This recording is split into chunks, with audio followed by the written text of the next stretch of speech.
ছোটবেলা থেকেই মার হাতে মাটির চুলার রান্না খেয়েই বড় হয়েছি। আজকে আমি সেই মাটির চুলাতেই রান্না করব শ্বশুরবাড়িতে, আর সেই ভিডিও আপনাদের সাথে শেয়ার করছি। ভালো লাগলে সাথেই থাকবেন, অন্যদেরকে দেখার সুযোগ করে দিবেন। আসসালামু আলাইকুম, হাই এভরিওয়ান, কেমন আছেন সকলে? আমি আল্লাহর অশেষ রহমতে বেশ ভালো আছি। আমি আজকে মাটির চুলায় রান্না করব গরুর মাংস, আর সাথে করব খিচুড়ি। আমি এখানে প্রায় 3 কেজির মতো গরুর মাংস নিয়েছি। আর এখানে নিয়ে নিচ্ছি বেশ অনেকটা পেঁয়াজ কুচি, রসুন কুচি আর আদা বাটা নিয়ে নিচ্ছি।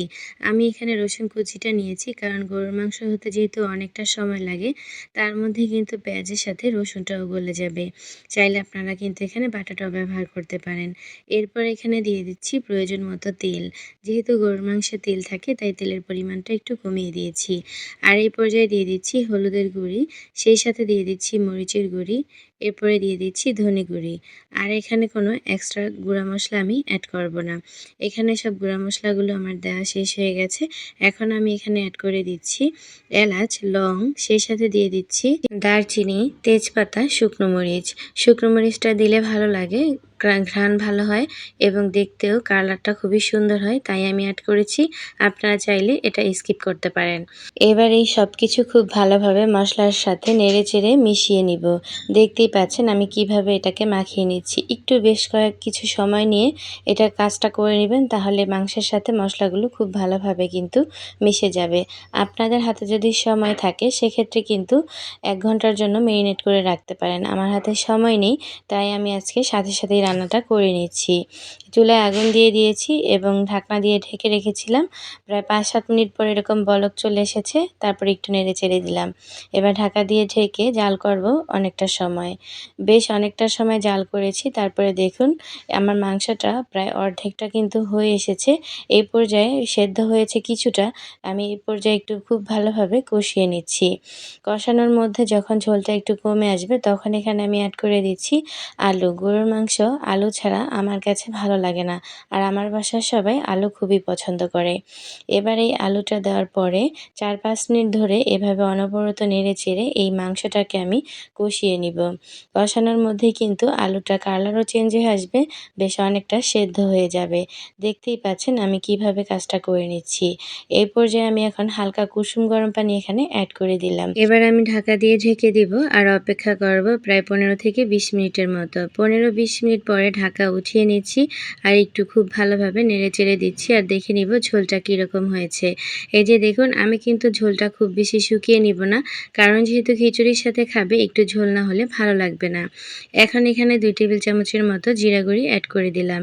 এবার ঢাকা দিয়ে ঢেকে ফুল আঁচে জাল করব 10 মিনিটের মতো। 10 মিনিট পরে আমি ঢাকাটা উঠিয়ে নিয়েছি। এই যে দেখুন আমার রান্নাটা কিন্তু কমপ্লিট। এতটুকু ঝোল থেকে যাবে। তারপরে যে আলুটা দিয়েছি সেই আলু কিন্তু এখান থেকে অনেকটাই ঝোল খেয়ে ফেলবে। তখন এটা আরও শুকিয়ে আসবে, সেই ভিডিও আমি আপনাদের সাথে শেয়ার করব, তবে একটু ধৈর্য ধরতে হবে। এই যে এই পর্যায়ে আমি এখন এটাকে চুলা থেকে নামিয়ে নিয়ে আমি এই চুলার মধ্যে খিচুড়িটা রান্না করে নিব। খিচুড়িটা রান্না করার জন্য আমি এখানে পেঁয়াজ কুচি, তেল, সেই সাথে তেজপাতা, দারচিনি, এলাচ, লং সব কিছু একসাথে দিয়ে চুলায় বসিয়ে দিয়েছি। এবার এগুলোকে একটু হালকা করে ভেজে নিব। ভাজা হয়ে গেলে এখানে আমি আদা বাটা, রসুন বাটা অ্যাড করে দিচ্ছি। এগুলো দেওয়ার পরে সামান্য একটু পানি দিয়ে খুব ভালোভাবে এই আদা রসুনটাকে কষিয়ে নিব যাতে কাঁচা গন্ধটা চলে যায়। এই যে দেখুন খুব ভালোভাবে কষানো হয়ে গেছে। এখানে এখন স্বাদমতো লবণ দিয়ে দিলাম আর দিয়ে দিচ্ছি হলুদের গুঁড়ি, মরিচের গুঁড়ি, সেই সাথে দিয়ে দিচ্ছি ধনে গুঁড়ি। এখন এই সব মশলাগুলো দেওয়া হয়ে গেলে খুব ভালোভাবে এগুলোকে কষিয়ে নিব। খুব ভালোভাবে যদি কষানো হয়ে যায় সেই পর্যায়ে আমি এখানে অ্যাড করে দিব আগে থেকে ধুয়ে পরিষ্কার করে রাখা মুগ ডাল আর চাল। এগুলো দেয়া হয়ে গেলে এই চাল আর ডালটাকেও কিন্তু এই মশলার সাথে খুব ভালোভাবে নেড়েচেড়ে ভেজে নিতে হবে। যত ভালোভাবে ভাজবো ততটাই কিন্তু এই খিচুড়িটা ঝরঝরে এবং মোলায়েম হবে খেতে। দেখতেই পাচ্ছেন আমি অনবরত নেড়েচেড়ে ভেজে নিয়েছি, তারপরে এখানে প্রয়োজন মতো পানি অ্যাড করে দিয়েছি। আলু কষে যখন পানিটা একটু কমে আসবে সেই পর্যায়ে এখানে আমি অ্যাড করে দিচ্ছি ভাজা জিরা গুঁড়ি। এখানে আমি কিন্তু আজকে খিচুড়ি, মাংস সব কিছু আমি আমার প্রয়োজন মতো রান্না করেছি। আপনারা আপনাদের প্রয়োজন মতো কম বেশি রান্না করতে পারেন। জিরা গুঁড়ি দিয়ে ঢেকে রেখেছিলাম। দেখুন আমার খিচুড়িটা একদম ঝরঝরে এবং পারফেক্টভাবে রেডি হয়ে গেছে। এবার আমি একটা সার্ভিং প্লেটে উঠিয়ে নিয়েছি। দেখতেই পাচ্ছেন, দেখতে যতটা অসাধারণ হয়েছে খেতেও কিন্তু বেশ সুস্বাদু হয়েছিল। খিচুড়িটা নেওয়ার পরে বাকি খিচুড়িটা এক জায়গায় করে নিয়ে ঢাকা দিয়ে ঢেকে নামিয়ে রাখছি। আর এইদিকে যে গরুর মাংসটা রান্না করেছিলাম সেটা এখন চুলায় বসিয়ে দিচ্ছি আর আমি এটা একটা বাটিতে নিয়ে নিচ্ছি। দেখতেই কতটা সুন্দর লাগছে বুঝতেই পারছেন। স্ক্রিনে দেখেও কিন্তু অনেকটাই আন্দাজ করা যায়। আমার ভিডিও ক্লিপ আজকেই আমি এখানেই শেষ করছি। ভালো লাগলে সাথেই থাকবেন। আজকে আমার এই হলো রান্না। আল্লাহ হাফেজ।